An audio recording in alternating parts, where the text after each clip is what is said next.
those of us who were involved with trying to find out something about brainwashing, yes, this is the reason that we were interested in Dr. Cameron's work. I'm Adrienne Clarkson. Tonight we report on a secret CIA research project carried out in Montreal in which mental patients felt they were used as the CIA's guinea pigs. They kept you asleep for 23 days. And while I was asleep, they were shocking the heck out of me with electric shocks.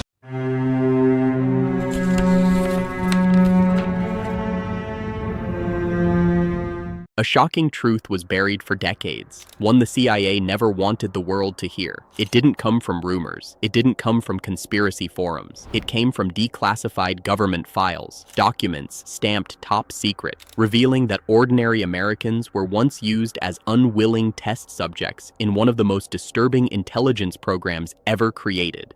They called it MKUltra. And what you're about to hear is not speculation. It's not theory. It's documented reality. The story begins in the early 1950s, at the height of the Cold War, when the United States was gripped by the fear that adversaries like the Soviet Union and China were experimenting with psychological manipulation. Reports from the Korean War described American prisoners of war returning home with altered personalities, some even confessing to crimes they had not committed. To intelligence officials, one question became terrifying. What if America fell behind in the race to control the human mind? That fear lit the fuse, and MKUltra was born. The man placed in charge of the program was Sidney Gottlieb, a chemist and CIA officer obsessed with poisons and psychological experimentation.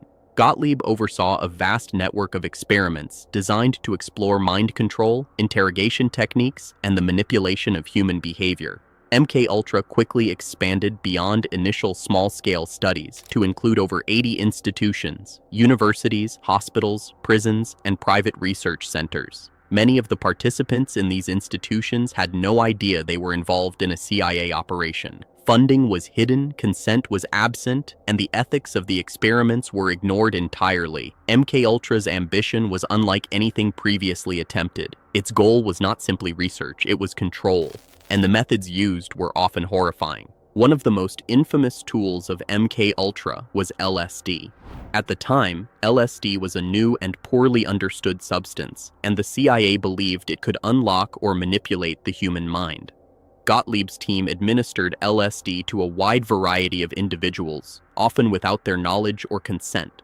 People in bars, hotels, hospitals, and even classrooms were dosed to observe how the drug altered perception, cognition, and behavior. Some subjects experienced intense paranoia. Others suffered long-lasting psychological breakdowns, and some were permanently affected. What made these tests particularly disturbing was that they were not confined to volunteers or willing participants. Ordinary citizens were used as human guinea pigs, sometimes for months at a time. MKUltra's methods were not limited to drugs. Experiments included hypnosis, sensory deprivation, extreme electroshock therapy, and techniques designed to disrupt normal mental functioning. Subjects were placed in isolation chambers for extended periods, deprived of sensory input, sometimes subjected to continuous loud noises, and forced to experience physical and mental stress without understanding why. The goal was to erase or fragment existing mental patterns and attempt to replace them with new behaviors or conditioning. One of the most controversial figures associated with MKUltra was Dr. Donald Ewen Cameron, a Canadian psychiatrist. Cameron experimented on patients at the Allen Memorial Institute in Montreal using a technique he called psychic driving. Patients were subjected to repeated audio messages, sometimes thousands of repetitions, while in states induced by drugs, sleep deprivation, or electroshock. These were ordinary individuals seeking help for mental health issues, and instead they were subjected to treatments that left many with permanent cognitive and emotional damage. Operation Midnight Climax was another dark chapter of MKUltra. In this project, the CIA set up safehouses in San Francisco and New York City, where prostitutes lured men to the premises. The men were then dosed with LSD and observed from behind one-way mirrors. Agents recorded their behavior in real-world social interactions to see how the drug influenced decision-making, suggestibility, and compliance. While framed as research, the ethical violations were blatant, and the men were completely unaware they were part of a government experiment. The human cost of MKUltra is staggering. Frank Olson, a government scientist, became one of its most tragic victims. In 1953, Olson was secretly dosed with LSD by his colleagues at a CIA retreat. 2 days later, he fell from a 13th floor window at the Statler Hotel in New York. The CIA initially claimed his death was a suicide, but later investigations suggested that Olson may have been pushed due to concerns that he had begun questioning the ethics and secrecy of MKUltra. His death became a central event in exposing the reality of these experiments to the public. The secrecy surrounding MKUltra was deliberate and extensive. As public scrutiny increased in the early 1970s, CIA Director Richard Helms ordered the destruction of nearly all MKUltra files in 1973. Only a fraction of the records survived, around 20,000 documents misfiled by bureaucratic error. These surviving documents were enough to confirm the program's existence, but they left many questions unanswered. How many people were affected? How many experiments were never documented? And what other operations may have remained hidden? In 1975, the U.S. Congress held hearings to investigate MKUltra. Testimonies revealed shocking truths. The CIA had conducted experiments on its own citizens without consent, using methods that caused lasting psychological harm. Hospitals, universities, and mental institutions had unknowingly participated in these operations. Even decades later, victims came forward describing trauma, memory loss, and life-altering consequences from procedures that were supposed to be scientific research. The ethical implications of MKUltra are profound.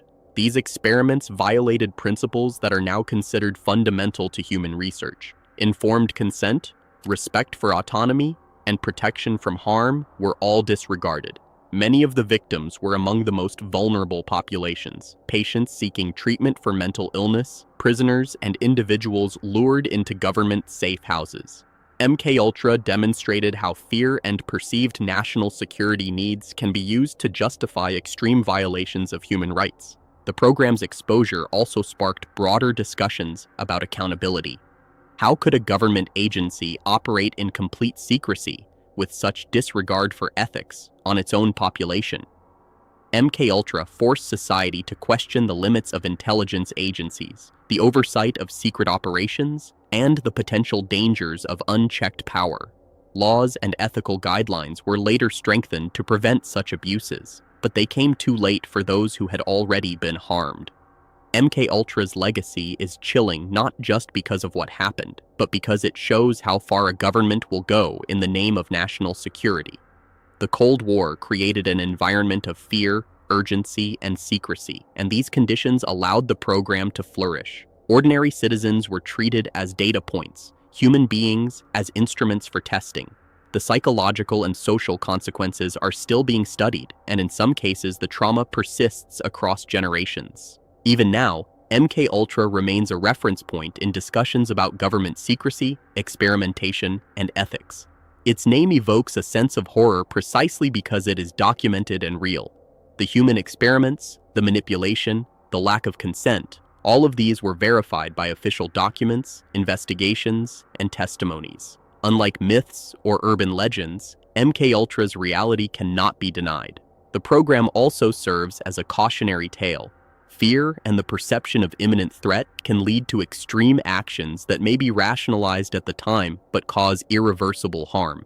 MKUltra reminds us that unchecked power, especially when hidden from public scrutiny, has consequences that can last for decades. It forces questions about trust, governance, and the ethical boundaries of scientific research. What makes MKUltra particularly disturbing is its systemic nature. It wasn't a rogue experiment by one scientist. It was a centralized government initiative designed to explore human psychology to the limits. It targeted both the mind and behavior, using substances, sensory deprivation, and psychological manipulation. The survivors' stories reveal long-term cognitive damage, loss of identity, and severe emotional trauma. These outcomes were neither incidental nor accidental. They were inherent to the methods used. Despite public awareness after congressional hearings, many details of MKUltra remain unknown. The deliberate destruction of files means that only a fraction of the experiments has ever been documented. This uncertainty leaves space for unanswered questions. How extensive were the programs? How many individuals remain unaccounted for? How many lives were permanently altered by operations that were never intended to be ethical? Ultimately, MKUltra is not just a story of experimentation, it is a story of power, fear, and moral failure. It is a reminder that government authority, when combined with secrecy and a perceived national threat, can result in extraordinary violations of human rights. The psychological damage inflicted by these programs is real, lasting, and verifiable, and it underscores the need for transparency and ethical oversight in all forms of research. And even decades later, the story still resonates. MKUltra shows that truth can be stranger and more terrifying than fiction, especially when it is documented and verified. The lessons it offers are not merely historical, they are relevant today in any discussion about surveillance, experimentation, and the use of power. It challenges us to remain vigilant and to question authority, particularly when secrecy is justified by fear or national security.